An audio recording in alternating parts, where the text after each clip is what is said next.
the running back is back. With the number 8 pick in the NFL draft, the Atlanta Falcons selected Texas running back Bijan Robinson, while the Detroit Lions took Jahmyr Gibbs from Bama, making it the first time since 2017 that 2 running backs were taken in the top 12 overall. Falcons coach Arthur Smith and Lions coach Dan Campbell both spoke to the versatility that each running back brings to their respective new NFL team. And while as a Falcons fan, it's okay, I'm cool, I really think we need a defense.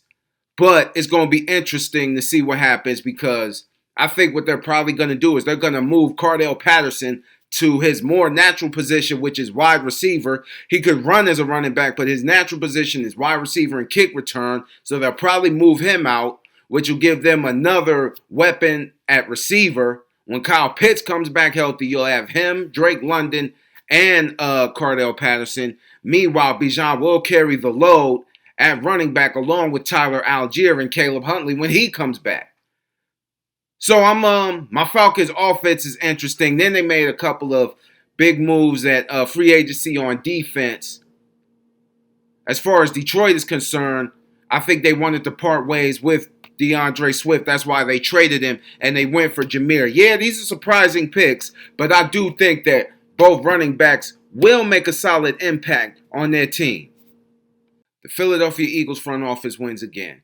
Howie Roseman may not receive favor from the University of Florida, which is his alma mater, but I'm trying to win a Super Bowl. Who cares, right? The Philadelphia Eagles drafted 3 Bulldogs from back-to-back national championship teams, and they also traded for DeAndre Swift from Detroit, who is a workhorse at running back and also a Georgia product. So it seems like they may have let some players go because of Jalen Hurts' humongous contract, but they turn right around and reload, especially on the defensive side of the ball. Miles Sanders may be gone, but do not sleep on DeAndre Swift. This man is an animal. The man played through shoulder and ankle injuries, but he was still able to rack up 542 yards at 5 touchdowns, averaging 5.5 yards a carry. So just imagine what he'll do when he gets to Philly. And that offense with Jalen Hurts, that actually takes pressure off Jalen Hurts because now he don't have to run as much.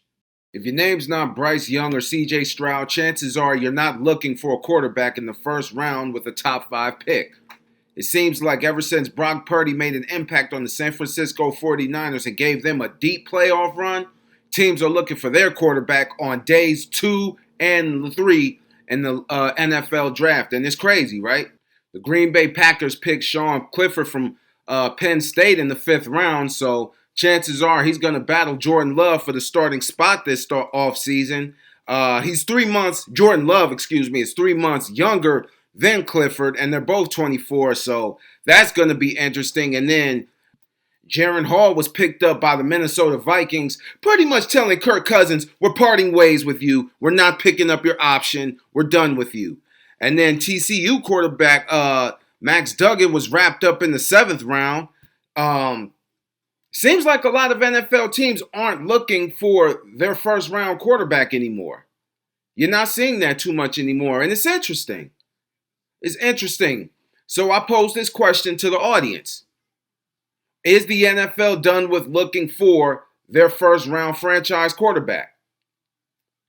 Because Joe Burrow is once in a generational talent. The verdict is still out on Stroud and Young if they'll make an impact. I believe they both will.